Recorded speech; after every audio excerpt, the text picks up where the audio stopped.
안녕하십니까. 네, 반갑습니다. 자, 오늘 이제 둘째 시간이고요.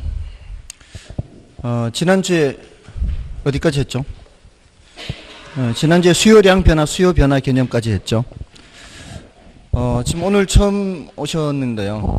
혹시 지난주에 동영상을 미리 좀 보시고 오셨나요? 그래요? 그러면은 좀 다행인 것 같고요. 지난주 이제 복습을 좀 하죠. 지난주에 했는 내용, 마지막으로 했는 내용이 이제 굉장히 중요한 내용인데, 그 전에 이제 그 앞에 1편의 내용도 있었죠. 1편의 내용은 부동산 총론에서 부동산 개념이었죠. 부동산 개념에서는 이제 법적인 측면과 경제적인 측면과 기술적인 측면을 모두 살펴보죠. 그래서 복합 개념으로 살펴본다 했고요. 그 중에 이제 법적 개념은 다시 협의의 부동산과 광의의 부동산 나누었죠. 협의의 부동산은 민법상 부동산이고요. 토지 및 그 정착물 이렇게 했죠. 정착물이 뭔지에 대해서 정리를 해야 되죠. 정착물은 땅에 항구적으로 붙어 있는데 항구적으로 붙어 있는 것 중에서도 토지와는 독립해서 취급하는 독립정착물이 있고 네 가지가 있었죠. 건물이 대표적이고 명인방법을 갖춘 수목, 그리고 농작물, 임목이 있었죠. 네 가지. 그리고 독립정착물이 아닌 것은 모두 다 종속정착물 했어요. 요 토지 및 그 정착물까지 하면 이제 민법상 부동산이 정리가 된 것이고요. 거기에다가 준부동산을 더하는 거죠. 준부동산은 각각의 개별 법률들이 있죠. 민법상 부동산은 아니지만 민법상 부동산처럼 취급해서 공시방법이 등기나 등록이라는 그런 수단을 갖는 거죠. 자, 이런 것들이 준부동산인데 자동차, 건설기계, 선박, 항공기 이런 동산도 있고요. 공장재단, 광업재단에서 이 집합물에 대해서도 따로 등기를 했죠. 그리고 무형의 권리인 이제 어업권이나 강원권 이런 것들도 여기 준부동산에 들어간다 그랬죠. 자, 요 두 가지가 정리돼서 구분을 할 수 있으면 되는 거고요. 경제적 개념이나 기술적 개념은 단어만 정리하면 되는 거죠. 구별할 수 있을 정도면 돼요. 자, 여기 이제 부동산 개념이었고요. 부동산 분류에서는 국토의 계획 및 이용에 관한 법률상 분류도 있고 또 28개 지목도 있고, 자, 요거보다는 이제 더 자주 나오는 것이 부동산 활동상 분류라 그랬죠. 그래서 대지, 택지, 부지에서는 택지와 부지를 중심으로 기억하시는 거죠. 건물을 지을 수 있는 땅 외에도 일반적인 바닥 토지. 좀 더 자주 언급되는 게, 제일 많이 언급되는 게 필지획지인 것 같아요. 필지획지가 많이 언급되고요. 다음에 후보지, 이행지, 다음에 나지, 건부지, 이것들이 더 자주 언급이 돼요. 법적 개념으로서 필지는 공시법에서 늘 나오죠. 필지가. 등기법상 등기의 단위, 또 지적법상 등록의 단위가 필지입니다. 획지는 경제적 개념으로서 같은 가격 수준의 일단의 토지, 이렇게 해서 경우에 따라 1필지가 2 이상의 획지가 될 수가 있고요. 그럴 때는 구분평가를 하고요. 2필지 이상이 하나의 획지가 될 수도 있죠. 그럴 때는 일괄평가를 한다, 이런 내용이었죠. 대분류상 전환 중인 토지, 후보지, 소분류상 전환 중인 토지, 이행지. 이것은 용도지역 상호간 전환 중인 것이고, 이행지는 용도지역 내에서 상호간 전환 중인 토지, 이렇게 있죠. 이런 전환 중인 토지는 감정평가상 전환 후를 기준으로 평가하는 것이 원칙이죠. 나지는 지상에 건물이 없는 토지로서 지상권 등 토지의 사용 수익을 제한하는 사법상의 권리도 설정되어 있지 않은 등기부상으로도 깨끗한 토지가 나지고요. 건부지는 지상에 건물 때문에 토지의 사용 수익이 제한되어 있는 토지가 건부지죠. 그래서 건부감가 또는 건부준가, 예외적으로 건부준가가 발생할 수 있다, 이런 거 있고요. 다음에 법지, 빈지, 법으로만 소유할 뿐 활용 실익이 없는 토지. 빈지는 바닷가라 그랬죠. 물가 빈자를 써서요. 소유권 표시는 되어 있지 않지만 활용 실익이 있는 토지, 이렇게 있습니다. 처음과는 달리 표정들이 굉장히 편안해요. 어떤 표정인가 하면은 저놈이 하는 얘기가 맞는지 틀리는지 검사하는 듯한 표정이에요. 처음에는 뭔 뜻인지 영문이 몰라가지고 이렇게 이제 유심히 듣는 표정이더니 이제는 표정이 점점 이제 편안해져서 점점 제가 서 있는 자리가 가시방석 같은 느낌이에요. 잘못하면 지적받을 것 같은 이상합니다. 자, 아무튼 조금 더 잘해야 될 것 같아요. 다음에 이제 부동산 특성이었죠. 부동산 특성은 요거는 이제 그 지금 당장 뭐 이렇게 파생 현상을 뭐 너무 자세히 할 필요는 없다 그랬죠. 토지의 자연적 특성과 인문적 특성 이렇게 해서 일단 뜻하고 종류 정도는 알아두시라 그랬고요. 혹시라도 하더라도 부동성과 부증성에 대해서 더 집중적으로 하시고요. 또 여유가 더 있으면 뭐 한 영속성까지만 하더라도 지금까지 출제된 문제의 7, 80%는 여기서 해결이 돼요. 나중에 문제 풀면서 해도 되고요. 그다음에 부동산 속성은 중요도가 조금은 낮다고 그랬죠. 공간성에 대해서 그나마 조금 봐두면 되겠고요. 그다음에 수요 공급으로 넘어와서 수요 공급 개념에서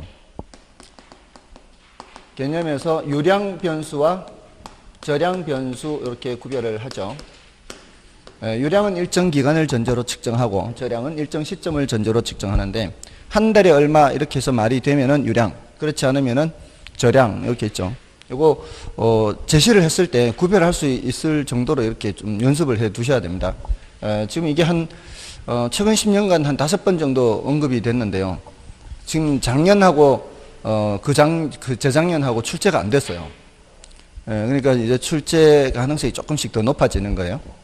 요거 개념 익혀 두시고요. 그리고 마지막으로 했는 게 수요량 변화와 수요 변화였죠. 수요량 변화는 그 재화의 가격이 변하는 것이고 수요 변화는 그 재화의 가격 외의 요인이 변하는 거죠. 자, 이거는 이제 말로 했을 때 얘기고 그래프로 나타냈을 때는 수요량 변화는 어떻게 나타나요? 점의 변화로 나타나죠. 이 점에서 이 점. 사실은 이 점에서 이 점으로 변화가 된다는 게 머릿속에 이걸 그려야 되죠. 이 길이를 그려야 되죠. 이 길이가 변한다는 거죠. 이 길이가. 이게 이제 수량이 변한다는 거잖아요. 수량은 수량인데 수요 수량이 변한다는 얘기잖아요. 공급량을 읽을 때는 이제 공급 수량이 되는 것이고요. 지금 이건 수요 곡선이니까 이 점의 이동이라는 것이 높낮이가 바뀌는 거죠. 이 높낮이가 바뀌는 게 뭐가 바뀌는 거예요? 가격이 바뀌는 거죠. 가격이 바뀌어서 이 길이가 변하는 것은 수요량 변화고, 수요 변화는 말로 하면은 가격 이 외의 요인의 변화죠. 근데 그게 나타날 때는 무슨 변화로 나타나요? 선의 변화로 나타나죠. 같은 가격이라도 이렇게 수요하고자 하는 양이 늘어나는 것은 지금 여기에서 이렇게 늘어나는 것하고 다르죠. 여기서 이렇게 늘어나는 것은 가격이 변해서 늘어나는 거지만 여기서 이렇게 늘어나는 것은 똑같은 가격이라도 더 많이 늘어나는 것은 가격 외의 요인이 변한다는 거죠. 근데 그 가격이 다른 가격이 제시되더라도 이 가격에서 조금 더 늘어나는 것은 가격 외의 요인이 변하는 거죠. 그러니까 가격 외의 요인이 변하는 것은 어떤 가격을 제시하든 간에 그게 똑같은 가격이라도 높은 가격에서도 더 많이 수요를 하려고 할 것이고 낮은 가격에서도 더 많이 수요를 하려고 할 것이고 가격 외의 요인이 변하면은 전체적으로 이게 길이가 오른쪽으로 늘어나는 거죠. 수량이 늘어나긴 늘어나는데 가격 외의 요인이 변해서 수량이 늘어날 때에는 수요 곡선 자체가 이렇게 변하게 되는 거죠. 자, 이게 바로 수요 변화예요. 그래서 수요 결정 요인들 여러 가지가 있었죠. 수요 결정 요인들이 변하면 뭐가 변하는 거예요? 수요량이 변하는 거죠. 자, 이 수요량이 변하는데 여기서 가격이 변해서 수요량이 변하는 것과 가격 외에 소득도 있고 관련재 가격도 있고 또 뭐도 있어요? 가격 상승 또는 하락에 대한 예상, 좋아하는 정도 또는 뭐 인구, 가족으로 보면 이제 가족 수. 자, 이런 것들이 변하면은 다 뭐가 변해요? 수요량이 변하죠. 근데 이거를 표시를 하고 싶은 거잖아요. 가격이 변할 때 수요량이 변하는 거 표시하고 싶고 소득이 변할 때 수요량이 변하는 거 표시하고 싶고 자, 이렇게 다 표시하고는 싶은데 동시에 다 나타낼 수는 없으니까 일단 나머지는 일정하다고 보고 가격이 변해서 수요량이 변할 때는 점의 변화로 나타나게 되고 그러면서 길이가 변하는 거 이게 수요량이 변하는 거죠. 나머지 요인들이 변하면은 어떤 것이 변하든지 새로이 수요 곡선을 그리는 거죠. 다만 이제 나머지 것들은 공통점이 뭐예요? 얘가 변하든 새로이 수요 곡선을 그린다는 겁니다. 그리는데 얼마나 이제 오른쪽으로 가는지 왼쪽으로 가는지는 이 길이의 정도로 나타나게 돼 있고요. 근데 우리는 여기까지는 얼마나 오른쪽인지 왼쪽인지 이제 그 크기를 구체적으로 따지는 거는 이제 뭐 계산 문제로 들어가거나 뭐 이렇게 하는 거지, 그래프 상에서 이 길이를 따지지는 않아요. 그냥 우리는 여기서는 오른쪽이냐 왼쪽이냐, 이게 이제 가장 중요한 거죠. 그래서 보통은 소득이 증가하면은 어느 쪽으로 움직여요?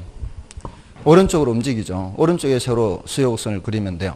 근데 항상 그런 것이 아니라는 거죠. 그래서 지금 요거를 이제 또 추가를 해야 되는 거죠. 세 가지. 나머지는 별로 어렵지 않아요. 좋아하는 정도가 늘어나면 어떻게 해요? 좋아하는 정도가 늘어나면은 오른쪽에 그리면 되죠. 좋아하는 정도가 줄어들면 왼쪽에 그리면 돼요. 인구가 증가하면, 또 우리 가족 수가 늘어나면은 오른쪽에 그리면 되죠.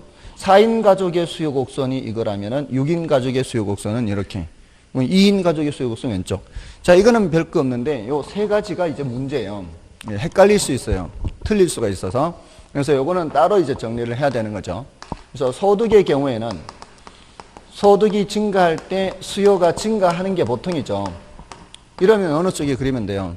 오른쪽에 그리면 되죠. 근데 모든 재화가 그런 것이 아니라 소득이 증가할 때 수요가 어떻게 될 수도 있어요? 감소할 수도 있다는 거죠. 자, 이렇게 두 가지 경우가 있기 때문에 대부분은 이렇습니다. 이걸 정상재라 그래요. 그래서 이게 훨씬 중요하죠, 당연히. 정상재가. 근데 어떠할 수도 있으니까, 이렇게 감소할 수도 있으니까, 열등재일 수도 있으니까, 이걸 이제 조심을 해야 된다는 거죠. 그래서, 지금 이게 소득이 증가하는 경우만 질문하는 것이 아니라 소득이 감소하는 경우도 질문하죠.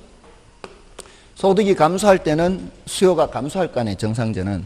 근데 열등재는 소득이 감소할 때 오히려 수요가 증가하게 돼요. 예를 들어 우리 부동산 쪽에서는 이제 저소득층들이 사는 달동네 같은 경우 생각해 보시면 돼요.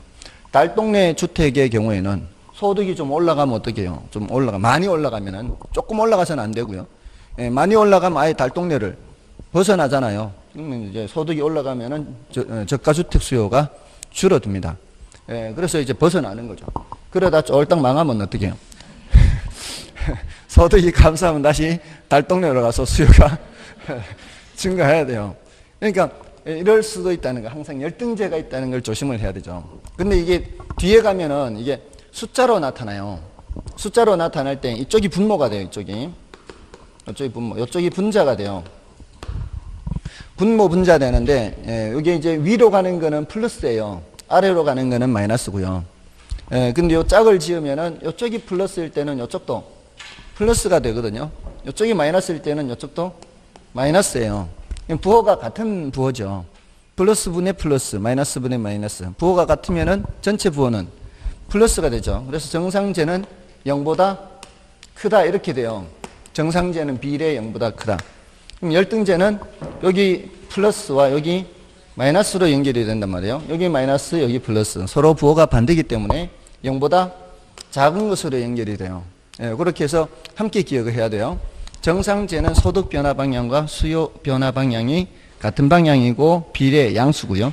열등재는 반대 방향이고 음수다. 이렇게.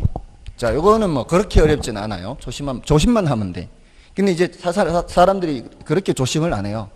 그냥 소득이 증가하면은 당연히 머릿속으로 수요가 증가한다는 생각이 너무 강하게 박혀 있어서, 괄호 속에 질문 맨 끝에 괄호 속에 단 이 재화는 열등재라 가정함, 이런 거 싹 집어넣으면은 한 반 이상은 틀려요. 반 이상. 괄호 속에 단 이 재화는 열등재임, 이런 표현을 주의 깊게 살펴봐야 돼요. 아직까지 실전에서는 그런 적이 한 번도 없어요. 보통 그런 게 이제 있으면은 모의고사예요. 모의고사에는 그렇게 함정을 집어넣어요. 그런 거 조심해야 돼요. 다음에 두 번째가 이제 관련재 가격이죠. 관련재 가격은 이제 두 가지가 있죠. 하나는 대체재 가격이 있고, 하나는 보완재 가격이 있어요. 자, 압도적으로 중요한 거는 대체재 가격이에요. 우리가 늘 많이 관찰하는 건 대체재거든요. 이거는 굉장히 많이 우리가 관찰합니다. 예를 들어 뭐 사과의 대체재 하면 귤이 있고요. 그러니까 사과 수요량을 결정할 때 귤 가격이 영향을 미치는 거죠. 아파트 수요량에 빌라 가격도 영향을 미칠 수가 있는 거죠. 근데 이런 거는 이제 대체 관계란 말이에요. 근데 보완 관계 있는 거는 없는 경우도 많거든요. 사과하고 보완재가 뭐 있어요? 사과하고 보완재. 없잖아요. 사과 먹을 때마다 뭐 같이 곁들여 먹는 거 있나요? 없잖아요. 옛날에 한때 그 주스 중에 캐로풀이라는 주스가 나온 적이 있었어요. 옛날에. 캐로풀. 들어보셨어요, 혹시? 예. 캐롯이 당근이잖아요. 캐롯하고 애플하고 예, 함께 이렇게 주스로 만든 거죠. 예, 이게 이렇게 이제 궁합이 잘 맞는 이제 주스라고 해서 오이하고 당근은 안 어울린다 그러잖아요. 예, 오이의 비타민 C를 당근에 있는 뭔가가 이렇게 파괴를 한다고. 그래서 안 맞는데 사과에는 구연산이 있어서 이 비타민 C를 파괴하는 것을 방지를 해준대요. 당근이 비타민 C를 파괴해 주는 거를. 그래서 이게 궁합이 잘 맞대요. 오이하고 당근하고는 잘 안 맞는데 아무튼 이렇게 뭐 그런 경우라면 이렇게 같이 이렇게 뭐 한때 뭐 하여튼 어느 나라에서는 뭐 바나나하고 뭐하고 뭐 다이어트에 좋다 해서 바나나하고 이제 함께 소비를 하는 거죠. 그때는 그게 이제 보완제가 되는데 보완제는 잘 없어요. 그죠? 보완제가 이게 뭐 책상 의자 이거 보완제, 바늘과 실 이거 보완제, 옛날에 카메라와 카메라 필름 카메라 있을 때 프린터기와 잉크 이런 게 보완제거든요. 근데 보완제는 한정돼 있어요. 그리고 아파트의 대체제 빌라 있잖아요. 근데 아파트에 보완제 뭐가 있어요? 없잖아요. 그러니까 대체제가 압도적으로 중요해요. 근데 문제는 시험에 보완제도 나오거든요. 보완제 가격이 나와요. 아파트 시장을 생각할 때 보완제 가격 변화에 대해서도 질문을 해요. 근데 아파트의 보완제를 아무리 생각해봐야 시험 끝날 때까지 생각해도 생각 안 날 거예요. 근데 대답은 해야 될 거 아니에요. 그럴 때 어떻게 해야 되겠어요? 대체제와 보완제는 서로 상반된 성격을 갖고 있기 때문에 대체제에 대해서 확실하게 정리한 후에 보완제 가격을 질문을 하면은 반대로 대답을 해주면 돼요. 그 반대라는 게 우리는 결국 이 방향이거든요. 오른쪽에 그릴 거냐 왼쪽에 그릴 거냐 그 얘기하고 있는 거예요. 여기서 그래프를. 근데 대체제 가격이 올라가면 이 말이에요. 그 대체제가 여기서 이제 예를 들어 우리는 아파트 수요량을 보는 거예요. 아파트 수요량을 보는데 여기서 대체제 가격 빌라 가격이에요. 빌라 가격 여기 이제 빌라 가격. 빌라 가격이 이제 올라간다 이 말이잖아요. 자, 아파트를 살까 빌라를 살까 저울질 하고 있어요. 이거 살까 저거 살까 저울질 하는 중에 빌라 가격이 올라가 버리면은 빌라 수요를 어떻게 해? 빌라 수요를 포기하고 빌라 가격이 올라가 버리니까 어디로 가는 거예요? 아파트 수요로 가는 거 아니에요. 예, 그걸 이제 내가 살펴보는 대상재화 수요라고 한다면 대상재화 수요가 올라가죠. 맞나요? 여기 이제 아파트예요. 여기 아파트 수요가 증가한단 말이에요. 그러니까 이게 방향이 어때요? 이 방향이 같죠. 그러니까 우리는 이걸 보고서 그래프를 어느 쪽으로 그려야 되는 거예요? 오른쪽으로 가요. 수요가 증가니까 오른쪽으로 그린 거란 말이에요. 그래서 대체제 가격이 나올 때는 말이에요. 비례. 그래서 오늘 기억해야 될 게 대갑이에요. 대갑이. 대체제 가격이 나올 때는 비례다 이렇게. 그러면 이제 보완제 가격이 나오면은 뭐예요?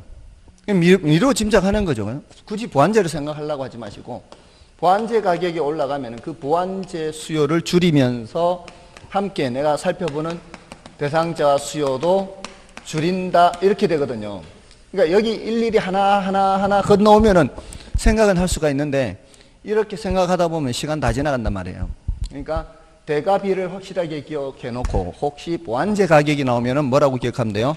보가 반 이렇게 보완제 가격이 나오면은 반대다 반비례다 이렇게 됐나요? 자, 그래서 여기가 대체제 가격이 나올 때 조심해야 되는데 문제를 이제 살짝 비틀어요. 이게 제일 많이 나와요. 대가비가 시험에 제일 많이 나오는 게 대가비예요. 근데 여기 요걸 묻는단 말이에요. 이 빌라 가격이 올라가면은 빌라 수요가 어떻게 돼요? 빌라 가격이 올라가면 빌라 수요가 줄잖아요. 그러면서 아파트 수요가 늘어나는 거 아니에요. 그러니까 여기 대체제 수요는 줄거든요. 그럼 대체제 수요 방향과 대상자 수요 방향은 반대죠. 그래서 대가가 나오면은 비인데 대수가 나오면은 반비례가 되는 거예요. 맞나요? 요 관계는 비례인데 요 관계는 반비례란 말이에요. 그래서 제일 많이 질문하는 게 이거란 말이에요. 대갑이 그러니까 대가비를 확실하게 기억을 해주면, 자, 제가 이제 질문을 해요. 대체재 가격이 하락해요. 그럼 대체재 가격 하락 써놓잖아요. 그러고서는 대가 B니까 내가 그리는 수요는 밑으로 이렇게 대가 B니까. 맞죠? 혹시라도 보완재 가격이 올라가요 이렇게 하면은요. 보완재 가격이 올라가요 하면은 대가 B인데 보가가 나왔으니까 보가 반대로니까 내가 그리는 수요는 감소한다 이렇게 반대로 그리면 되겠죠. 맞나요? 자, 그렇게 대가 B를 확실하게 기억하시란 말이에요. 그런데 혹시라도 이제 대수로 나온단 말이에요. 대수로. 대체재 수요가 증가해요. 대가가 아니고 대체재 수요가 증가해요. 그러면 대수가 나오면은 반대로 또 돌려야 된단 말이에요. 내가 그리는 수요는 밑으로 반대니까. 맞나요? 이렇게 기억하시면 가장 속 편해요. 하나만 확실하게 기억해 놓고 이게 제일 많이 나오니까. 그리고 시험에는 아시겠죠? 대체재 가격 B, 대가비 이걸 확실하게 기억하는 거예요. 자, 그러면 지금 이 대체재 가격이 올라갈 때는 여기 올라가는 거고, 대체재 가격이 내려갈 때는 여기도 같이 내려간 비례는 양수, 음수.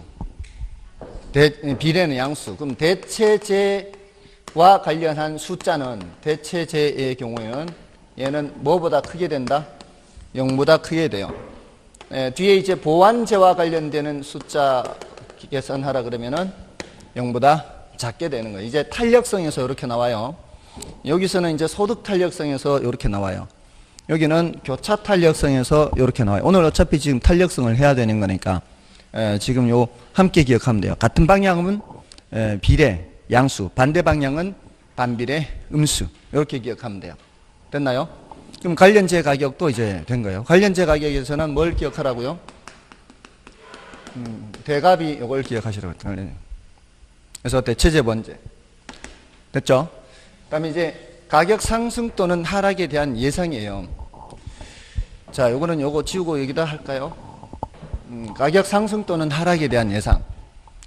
자, 이게 제가 사과를 사러 갔는데 제가 2주 단위로 사는데 사과를 담는데 일주일 뒤에 가격이 내려갈 거예요 라고 하면 어떻게 한다 그랬어요? 덜 담죠. 이제 2주치를 이제 2주 단위로 담다가 일주일 뒤에 가격 내려가요 하면은 일주일치만 담고 내려가면 사려고 덜 담겠죠. 지금 가격이 내려갔어요, 안 내려갔어요? 가격은 아직 안 내려갔거든요. 가격은 변한 게 없어요. 그러니까 이거는 수요량 변화가 아니에요. 가격이 변해야 수요량 변화잖아요. 근데 가격이 내려갈 거라고 하는 예상 때문이잖아요. 그러니까 이거는 새로 그래프를 그려야 되는 거예요. 같은 사과 가격이라도 사과 가격 하락이 아니고 사과 가격 하락 예상이죠. 이거 조심해야 된다고요. 사과 가격 하락이면 뭐고요? 수요량 변화란 말이에요. 사과 살 때 사과 가격 하락은. 아파트 살 때 아파트 가격 하락은 수요량 변화잖아요. 근데 아파트 가격이 아직 하락하지 않았어요. 근데 앞으로 아파트 가격이 하락할 것 같아요. 그럼 지금 사려던 사람들도 안 사고 지금 안 사는, 지금 사는 거를 줄여버리잖아요. 그러니까 이때는 수요 곡선을 왼쪽으로 그려야 돼요. 그러니까 예상에서는 가격 상승 또는 하락에 대한 예상이죠. 이게 가격을 상승 예상할 수도 있죠. 가격을 하락 예상할 수도 있잖아요. 이렇게 두 가지 다 있잖아요. 이럴 때 수요자들이 어떻게 행동한다고요? 가격 상승을 예상하면 어떻게 해요? 앞으로 올라갈 것 같으면 미리 더 사야 될 거 아니에요. 그러니까 이때는 수요가 증가하는 거죠. 가격 하락 예상할 때는 수요가 감소하는 거죠. 맞나요? 자, 이거는 이제 공급자도 함께 생각해야 돼요. 공급자도. 예상은 수요자든 공급자든 다 예상할 수 있으니까. 공급자들이 가격 상승 예상하면 어떻게 할까요? 공급자들은 공급을 하는 사람들이요. 수요 얘기하면 안 돼요. 공급자들, 파는 사람들 또는 제작하는 사람들.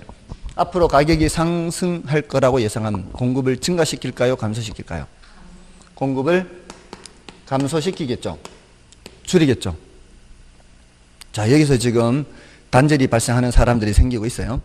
자, 그건 이따가 하고 오면, 그럼 가격 하락 예상하면은, 파는 사람 입장에서는. 공급 증가. 이거는 어렵지 않게 나와요. 이거는 어렵지 않게. 앞으로 가격이 하락할 것 같으면 하락하기 전에 미리 팔아야 될 거 아니에요. 맞나요? 자, 근데 여기서 단절이 발생하는 이유가요. 이거하고 생각하면 반대로 생각하면 당연한 것 같은데, 왜 여기서 단절이 발생하는가 하면은, 이 부동산은 생산해서 내놓는데 시간이 많이 걸리거든요. 그러니까 앞으로 올라갈 것 같으면 미리부터 이제 준비를 시작해야 되죠. 만들기 시작해야 되겠죠. 이 만들기 시작하는 것 때문에 앞으로 가격이 올라갈 것 같으면은 공급이 증가한다라고 이제 착각을 하는 거예요. 이거 착각이에요, 착각. 미리부터 준비하는 거 가지고 착각하면 안 돼요. 미리부터 준비하는 거는 공급이 증가하는 거 아니에요. 공급이 증가한다라는 거는 시장에 물건을 내놔서 수요자들이 살 수 있는 상태로 만들어 놔야 그게 공급이 증가하는 거예요. 미리 준비한다고 해서 지금 파는 게 아니죠. 파는 거는 언제 팔아요? 미리 준비한 후에. 가격 상승할 거라고 예상하면은. 미리 준비는 하더라도 파는 건 지금 팔아요? 나중에 팔아요? 나중에 파는 거죠. 뭔 뜻인지 아시겠어요? 그러면 이 공급 감소는 뭘 뜻하는 거예요? 지금 이미 갖고 있던 물건들이 있다면 이 말이에요. 이미 만들어져 있는 물건이 있다면 그걸 지금 팔겠냐고요. 내놨던 것도 어떻게 거둬들인다 이 말이에요. 그 뜻이에요. 미리 준비하는 거 공급이다, 공급이 아니다. 공급이 아니에요. 그리고 가격 상승이 예상될 때 지금 시장에서의 행동을 묻는 거예요. 지금 시장에서. 지금 시장에서는 내놨던 물건도 거두어 들여야 된다 이 말이에요. 가격이 올라갈 것 같으면. 그러지 않겠어요?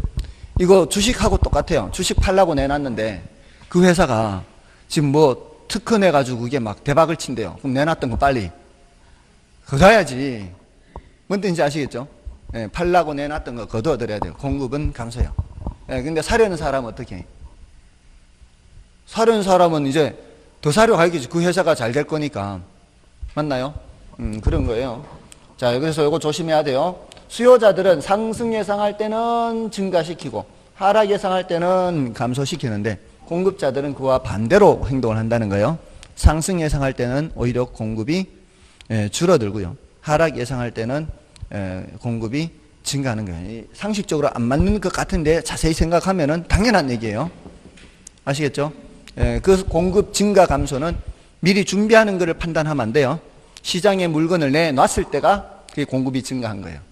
됐죠? 자, 요거 착각하면 안 돼요. 자, 요 세 가지만 틀리지 않으면 틀릴 게 없어요. 요 세 가지. 소득에서는 정상제, 열등제, 관련제 가격에서는 대가비, 대체제 가격이 나오면 비례, 보가반, 대수가 나오면 또 대수반, 이렇게 대가비인데 대수반, 이렇게. 됐죠? 자, 이렇게 하면 이제 수요가 다 끝나는 거예요. 그 다음은 이제 공급이 되겠죠. 수요가 끝나면 그 다음은 이제 공급으로 연결이 돼요. 자, 하기 전에 교재에서 좀 체크를 해드리고요. 그리고 공급으로 넘어가겠습니다. 자, 일단 62쪽에 수요량과 수요 곡선, 그 주택 수요와 주택 소요 했었나요? 주택 수요와 주택 소요는 뭐 중요도가 높지는 않고요. 소요는 필요량이라는 개념이요. 62쪽에 메뉴에 있죠. 주택 소요는 필요량이라는 개념으로서 이거는 정부가 판단하는 개념이에요. 그러니까 정부가 판단한다는 것은 정책적 개념이다 얘기예요. 정책적으로 정부가 시장에 개입하는 거예요. 주로 저소득층들을 대상으로. 62쪽 맞죠? 메뉴에. 다음에 이제 수요량과 수요 곡선. 자, 여기서는 이제 지난주에 이건 다 했죠. 수요량을 어려운 표현으로 질문할 때는 종속 변수라고 할 수가 있고요. 수요 결정 요인은 독립 변수 이렇게 이제 표현할 수가 있어요. 어렵게 출제될 때는 그렇게 해요. 이제 어려운 표현을 사람들이 헷갈리라고. 근데 그런 표현이 정답 지문이 되지 않게 해요. 보통 처음에는. 한 번도 이렇게 등장한 적이 없어요. 독립 변수, 종속 변수란 말은. 근데 이렇게 어려운 표현이 나오는 것은 대체로는 사람들 헷갈리게 하는 지문으로 등장하게 됩니다. 다음에 이제 그 밑에 수요 결정 요인이 당해 재화의 가격은 뭐를 말하고요. 이거는 수요량 변화 요인이고요. 소득에서부터 쭉 넘어가죠. 자, 소득에서는 조금 전에 뭐와 뭐를 조심하라 그랬어요? 정상제만 있는 게 아니라 열등제가 있다. 항상 소득이란 단어가 나오면은 정상제, 열등제 이렇게 해야 되고요. 그다음에 관련제 가격 나오면 일단 뭐를 기준으로 정리하시라고요? 대가비 이렇게 대가비. 관련제 가격에서는 대체제가 더 중요하니까 대가비 이렇게 정리를 해두시고 혹시 보완제 나오면은 보가반 이렇게 하면 되니까요. 자, 다음 이제 오른쪽에 리을, 인구, 가족수. 자, 이건 안 어렵다 했고. 자, 미음에 나오고 있죠. 수요자의 가격 상승 또는 하락 예상이 있죠. 수요자가 상승 예상하면은 수요를 증가시키고, 수요자가 가격을 하락 예상하면은 수요를 감소시키잖아요. 수요자들은 이걸 이제 같은 방향으로 생각을 쓴다. 이렇게 생각하시면 돼요. 다음에 비읍에 이제 기호 등 이제 여러 가지가 있죠. 자, 근데 그 기호 등의 두 번째 줄에 보세요. 기호 등의 두 번째 줄에. 특히 부동산의 경우 이자율 있죠. 이자율. 이 이자율은요. 일반 재화의 경우에는 이자율이 수요 결정 요인이 아니에요. 부동산이기 때문에 수요 결정 요인에 들어가는 거예요. 그러니까 이자율은 부동산의 경우에는 수요 결정 요인도 되고 공급 결정 요인도 돼요. 이거는 부동산에 독특한 거예요. 왜냐하면 제가 사과를 사 먹을 때 이자율이 하락한다고 해서 집을 담보대출로 사과 사 먹지는 않잖아요. 뭔 뜻인지 아시겠죠? 예. 담보대출 받아서 그렇게 하진 않고 이자율이 하락한다고 해서 사과 수요를 늘리는 거 아니란 말이에요. 근데 부동산 수요는 이자율이 하락하면 수요가 증가하죠. 예, 그렇게 보시면 돼요.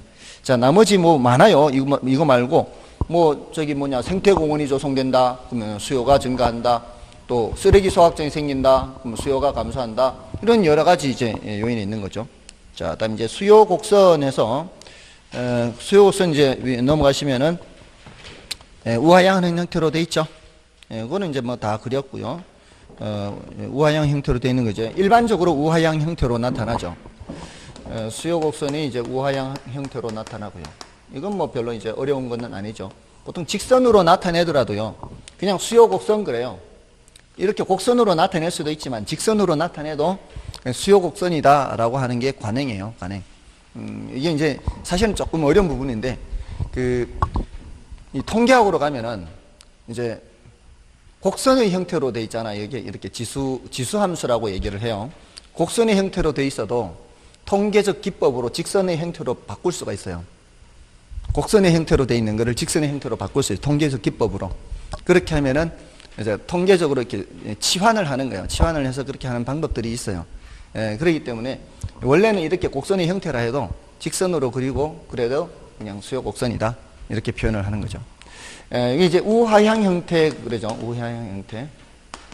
형태는 우하향 형태죠. 그리고 여기에 가격과 수요량은 어떻게 움직여요? 가격이 올라가면 수요량은 줄어들고 가격이 내려가면 수요량은 늘어나죠. 이걸 반비례 이렇게 하고요. 이걸 또 수학적 표현으로 감소함수 그래요. 이런 표현은 이제 어려운 표현으로 이제 나오는 거죠. 그리고 요거를 경제학자들은 수요 법칙 이렇게 표현을 해요. 이 세 가지 표현이 내용은 다 같은 내용이에요. 가격이 올라가면 수요량은 내려가는 것을 이렇게 여러 가지 표현으로 하는 거죠. 제일 위의 표현은 그래프의 형태로 얘기하는 거고, 두 번째는 수학적 표현이고, 세 번째는 이제 말로 표현할 때 수요 법칙 이렇게 표현하는 겁니다. 다음에 이제 그 맨 밑에 그 개별 수요 곡선과 시장 수요 곡선이 있죠. 자, 이거는 뭘 말하는가 하면은 그 개별 수요자들마다 수요 곡선이 있을 거 아니에요. A라는 사람의 수요 곡선도 있고 B라는 사람의 수요 곡선도 있고. 근데 시장에 두 사람밖에 없다고 쳐보세요. 자, 두 사람이 이렇게 이제 각각의 수요 곡선이 있어요. 자, 그러면 시장 전체는 두 사람밖에 없다면은 시장 전체 수요량은 두 사람의 수요량을 다 더한 거죠. 그럼 가격이 예를 들어 200원일 때 A라는 사람이 수요하려는 거, B라는 사람이 수요하려는 걸 요 길이를 각각 재는 거예요. 이렇게. 여기. 또 여기도 이렇게 각각 재는 거예요. 요 길이를 재오는 거예요. 그러면 시장 전체 수요량은 이만큼이 되겠죠. 다음에 이제 가격이 더 내려갔을 때도 마찬가지죠. A라는 사람이 수요하려는 수량을 요 길이를 재서 오는 거예요. 여기에. 여기 이제 오고요. 그 다음에 B라는 사람이 수요하려는 양도 이만큼 재오는 거예요. 그러면 이렇게 되겠죠. 이 길이가. 그러면 이 두 개 이렇게 연결하면 이게 이제 시장 수요라 그래, 이게. 이게 시장 수요고, 이게 개별 수요예요. 개별 A, 개별 B. 그래서 A라는 사람의 수요와 B라는 사람의 수요를 어떤 방향으로 합했어요? 수평 방향이라고 그러죠, 이거를. 수평 방향으로 합했죠. 맞나요? 수평 방향으로 합했어요. 이거 설마 이걸 수직이라고 하진 않겠죠? 근데 수평 방향인데, 요게 가면 갈수록 점점 더 완만해진다는 거죠. 왜냐하면 요런 나무 토막이 있다고 생각해 보세요. 요런 나무 토막. 요렇게 생긴 나무 토막. 요렇게 생긴 나무 토막. 밑으로 가면 갈수록 벌어지잖아요. 이 나무 토막을 여기 얹는다 생각해 보세요. 이걸 얹으면 어떻게 되겠어요? 이 밑이 더 뚱뚱하니까 더 밑이 저쪽으로 쭉 밀려가겠죠. 점점점 이렇게 더하면 더할수록 밀려가게 돼 있어요. 밑으로 가면 갈수록 더 벌어지니까. 그래서 수평을 하게 되면은 더 어떻게 된다? 완만해진다. 더 완만해진다는 거예요. 됐나요? 자, 뭐 이거 아직 한 번도 출제된 적은 없고요. 우리는 사실 이렇게 시장 수요를 이제 해서 측정을 해야 돼요. 우리가 시장에 수요량이 더 많은지 공급량이 더 많은지에 따라 가격 올라갈 수도 있고 내려갈 수도 있는데 우리는 이렇게 해서 구한 건데요. 형태가 똑같은 형태이기 때문에 이런 특징이 있다는 것만 기억하시면 뭐 특별한 것은 없어요.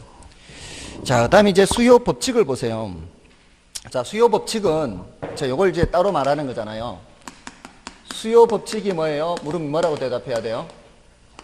수요 법칙이 뭐예요? 물으면 가격이 올라갈 때는 수요량이 줄어들고 가격이 내려갈 때는 수요량이 증가하고 이거 수요 법칙 아닌가요? 자, 여기서 가격 내려가면은 1,000원 하던 것이 500원으로 내려가면은 수요량이 이만큼에서 이만큼으로 늘어난다. 50개에서 110개로 늘어난다. 이렇게. 맞나요? 자, 이게 수요 법칙이에요. 가격이 올라가면 수요량은 줄고 가격이 내려가면 수요량은 늘고 이게 수요 법칙이에요. 특별한 거 없죠? 그냥 그건데 수요 법칙이 왜 발생할까요? 이렇게 물어요. 수요 법칙이 왜 발생할까요? 당연한 걸 질문하는 거죠. 1 더하기 1은 왜 2일까요? 이거하고 비슷해요. 가격이 하락하면 왜 수요량이 늘어날까요? 이 당연한 질문을 학자들은 그 구분해서 얘기를 해요. 쪼개서, 나누어서. 지금 이 수요 법칙은 가격이 변하는 거예요? 가격 외의 요인이 변하는 거예요? 가격 외의 요인이 변한 거예요? 가격이 변한 거죠, 가격. 지금 이 점에서 이 점으로 가는 거예요. 수요 법칙은 가격이 변하는 거예요? 그러면 수요량 변화예요? 수요 변화예요? 수요량 변화죠. 금방 했는 거를 설마 까먹은 거 아니겠죠? 수요량 변화예요. 지금 여기서 1,000원 하던 가격이 500원으로 하면은 수요량 변화가 몇 개 생겨요? 60개 생기죠? 50에서 110개로 가니까 수요량 변화가 60개가 되는 거예요. 자, 왜 60개 늘어났냐 이 말이야. 이게 가격이 1,000원 하던 게 500원 하락하니까 왜 수요량이 60개 늘어났을까요? 이걸 지금 대답하라 이 말이에요. 그거는 두 가지로 나누어서 얘기를 해요. 두 가지로. 하나는 자, 요거 사과라고 볼게요. 사과 시장에서 사과 가격이 1,000원 하던 게 500원으로 내려가면은 왜 수요량이 이만큼 늘어날까요? 첫째, 저같이 사과를 늘 먹던 사람들 입장에서 보세요. 저같이 사과를 늘 먹던 사람 입장에서 지금까지 1,000원에 10쌍자를 사 먹었어요. 1,000원에 10쌍자. 그러면은 10,000원이 필요하죠. 1,000원에 10쌍자 하면은 10,000원이 필요해요. 근데 이제는 얼마만 주면은 돼요? 10쌍자 사 먹는데 얼마만 주면 돼? 5,000원이면 돼. 그럼 제가 5,000원 굳었지 않았나요? 내 월급 바뀐 거 있어요, 없어요? 내 월급 바뀐 거 없죠? 내 월급 바뀐 게 없다고 치고 뭐만 지금 사과 가격만 하락한 거예요. 내 월급은 안 바뀌었는데도 내 주머니 지금 5,000원 굳었잖아요. 요 5,000원 굳은 거를 뭐라고 표현하는가 하면은 실질소득이 증가했다 그래요. 실질소득이 증가했다. 물건 가격이 하락하니까 물건을 더 많이 살 수 있잖아요. 이게 뭐라고요? 실질소득이 증가한 거예요. 반대로 생각하면 잘 아실 텐데 내 월급 받는 건 똑같은데 물가 올라가 버리면 살 수 있는 게 줄잖아요. 그러면 그때 뭐가 되는 거예요? 실질소득이 감소하는 거죠. 자, 그럼 내가 실질소득이 증가했으면 요 굳은 5,000원으로 뭐 할까요? 5,000원으로. 사과 더 사 먹어야지, 사과를. 물론 사과만 더 사 먹지는 않겠지만 사과도 더 사 먹고 다른 것도 더 사 먹겠지만 더 사 먹을 가능성이 높은 거 아니에요. 소득이 늘었으니까, 실질 소득이 늘었으니까. 뭔 뜻인지 아시겠어요? 그걸 무슨 효과라고 하는가 하면은 소득 효과라 그래요. 소득 효과. 내 명목 소득 바뀐 거 있어요, 없어요? 내 명목 소득 바뀐 게 없어요. 근데 뭐가 바뀌었어요? 실질 소득이 바뀌었다고요. 그 실질 소득이 바뀐 것 때문에 한 20개 정도 늘어났을 수 있어요. 여기 보세요. 그 다음에 귤 가격은 변했단 말 했어요, 안 했어요? 딱 요것만 변한 거예요. 사과 가격만 변한 거예요. 그럼 귤 가격도 지금까지 1,000원이었어요. 사과 가격도 1,000원, 귤 가격도 1,000원 이렇게 됐는데 사과 가격만 500원으로 내려갔어요. 자, 그러면 사과를 먹지 않는 사람 입장에서는 실질 소득이 변한 게 없어요. 어차피 이 사람은 사과를 안 먹던 사람이니까. 사과를 먹던 사람 입장에서는 실질 소득이 증가한 거죠. 사과를 안 먹던 사람 입장에서는 사과 가격이 하락해봤자 별 실질 소득이 변한 게 없잖아요. 근데 귤 먹던 사람 입장에서는 사과 가격이 떨어지게 되면은 괜히 비싼 과일 먹는 것 같아요. 상대적으로 떨어진 사과로 올 가능성이 많아요. 상대적으로 가격, 물론 여기서는 절대적으로도 가격이 하락했지만 표현을 할 때는 뭐라고 하는가 하면은 상대적으로 가격이 하락했다라고 표현을 해요. 예전보다 더 많이 하락했다 이렇게. 아시겠어요? 이걸 어떻게 표현하면 더 적당한 표현을 들 수가 있는가 하면은 절대적인 수준을 보는 게 아니라 상대적인 수준을 보는 거예요. 여러분들 자연산 송이 드셔보셨나요? 해마다 몇 킬로씩 사서 드시나요? 안 드세요? 왜요? 맛있는데 비싸잖아요. 1kg에 3, 40만 원이에요. 보통 평년이 3, 40만 원 1kg에 요만한 한 상자에 3, 40만 원. 그걸 사 먹을 수 있는 사람이 있다면은 정말 굉장한 이 현금 동원 능력이 있는 사람들이요. 그것도 막 1년에 몇 킬로씩 사 먹는데요. 그런 사람은 이제 친하게 지낼 필요가 있는 거예요. 근데 제 고향이 송이버섯이 많이 나는 곳이란 말이에요. 그러니까 이 송이버섯에 대한 정보를 쉽게 이렇게 많이 듣잖아요. 3, 4년 전에 이게 하품이긴 한데요. 하품이면 이제 가시 피었는 거 이렇게. 송이버섯이 가시 피기 전에가 아주 제일 상품이에요. 그리고 만지다가 이렇게 부러진 거, 상처난 거, 이런 하품이 1kg에 3만 원까지 떨어졌어요. 하품이긴 하지만 3만 원이에요. 자, 1kg에 3만 원이면 최상품 표고버섯보다 비싸요.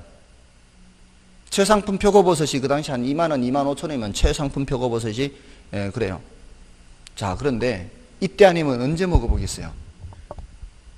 맞아요, 안 해요? 그러니까 그때는 이제 몇 킬로 사는 거지. 절대적으로도 비싸요, 아직은, 사실은. 원래 버섯은 1표고 2능인가 뭐 3송인가 그렇게 얘기를 해요. 1표고. 예, 근데 이게 표고가 이제 재배가 되다 보니까 이제 그렇게 되는데 송이는 재배가 안 되니까.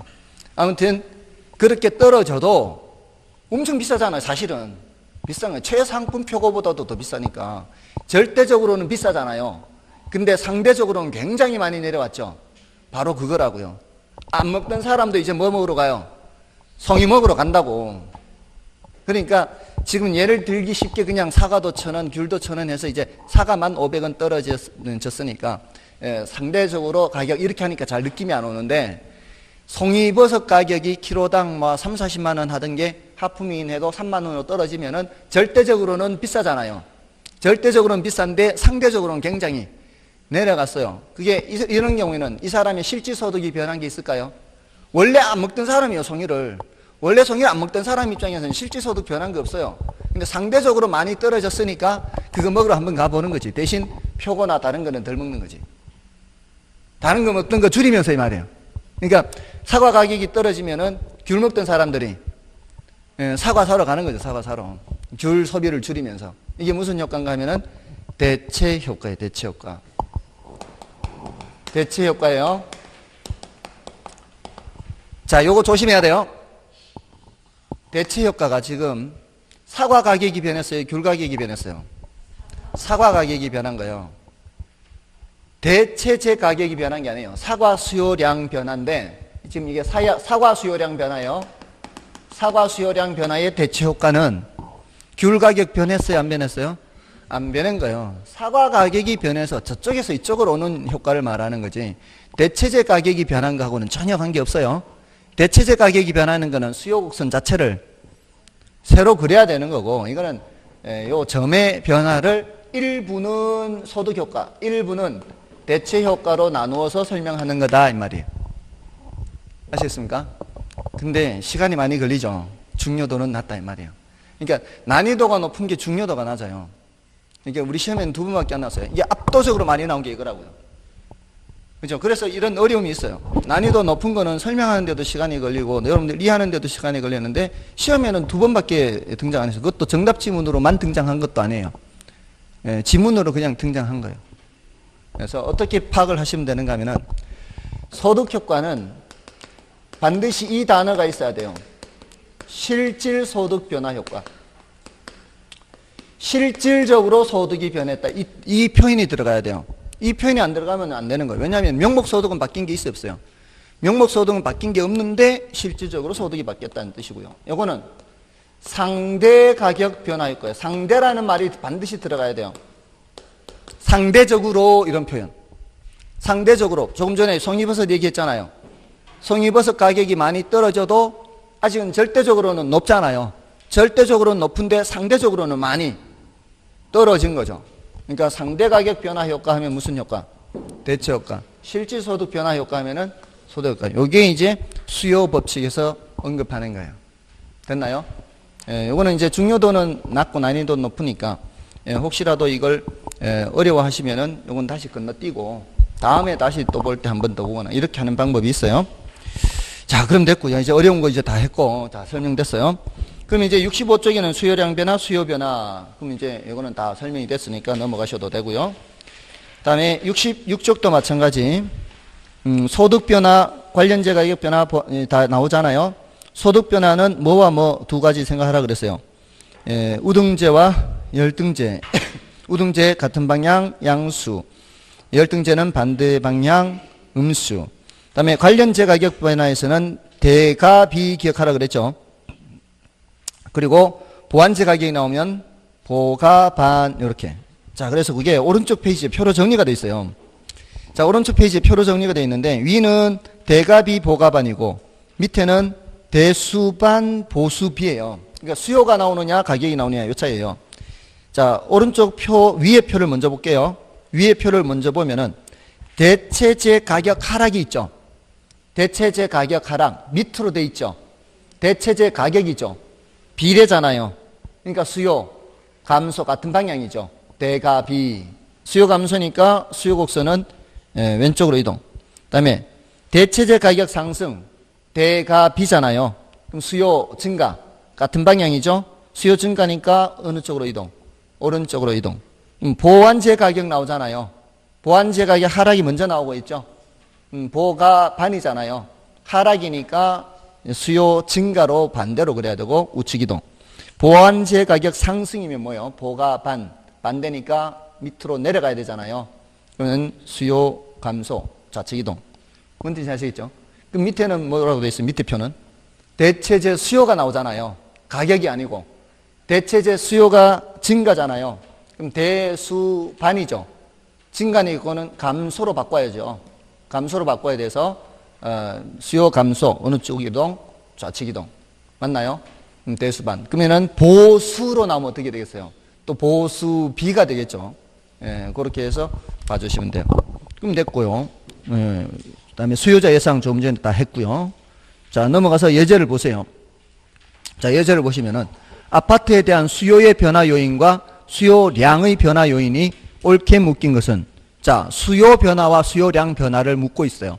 여기서는 어떤 걸 보면은 빨라요? 수요량 변화에서 빨리 가격이 있는지 찾으면 되죠. 수요량 변화 오른쪽을 보는 게 요령이죠. 그럼 가격이 어디 있어요? 3번 한 개밖에 없죠. 이건 다른 거 볼 것도 없어요. 볼 것도 없이 3번 정답이에요. 근데 이게요, 재작년에 28회 때 공급으로 나왔어요. 공급으로. 28회 때. 공급으로 나와서 똑같은 식으로 출제가 된 거죠. 여기 혹시 있나? 공급이? 문제가?